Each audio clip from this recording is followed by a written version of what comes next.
Tony sacrifices himself to undo his mistakes. In a wild turn of events, tragedy strikes as Ho Yinsen's son meets an untimely demise, setting off a chain reaction that nobody saw coming.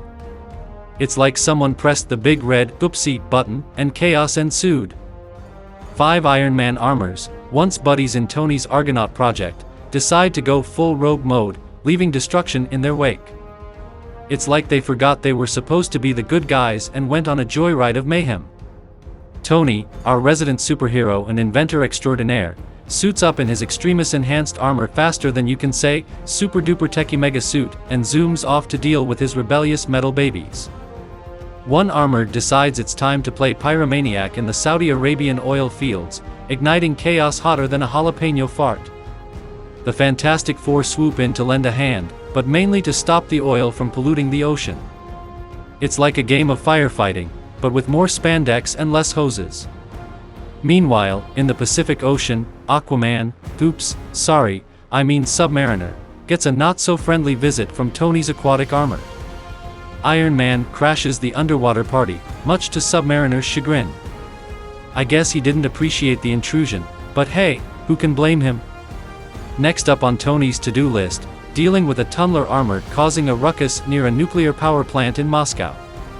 Because nothing says "fun day out" like potentially irradiated armor on the loose, right? With Nick Fury's guidance, Iron Man swoops in to save the day, nuclear disaster averted. Crisis averted, right? Wrong. Just when you think it's safe to catch your breath, Tony hears about the drama in Saudi Arabia. He jets over there only to find himself facing off against the stealth armor. It's like playing hide and seek, but with more explosions and less giggles. Tony takes matters into his own hands, literally, and flings the pesky armor into the stratosphere, giving it a makeover it won't soon forget. Then, he calls in the Human Torch to add some fiery flair to the situation. Because why not? But wait, there's more. The piece de resistance of chaos decides to rear its ugly head in Times Square. Enter the Hulkbuster armor, causing more havoc than a bull in a china shop. The new Avengers are there, looking all heroic and stuff, but they're no match for this metallic monstrosity. Iron Man swoops in, again, for a showdown that's more intense than a chili eating contest in a hot air balloon. But here's the kicker, each armor is like Tony's own personal nightmare, fighting back with the cunning of a fox and the stubbornness of a mule. It's like trying to argue with a stubborn teenager, impossible. Tony realizes there's only one way to put an end to this metal madness. He has to bite the bullet, or should I say, repulsor blast? And sacrifice himself. Yep, you heard it right. Iron Man has to pull a "wait, what" moment and zap himself with enough volts to power a small city. Talk about shocking turn of events.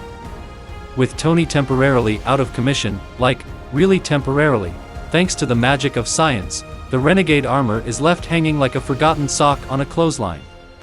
But fear not, folks.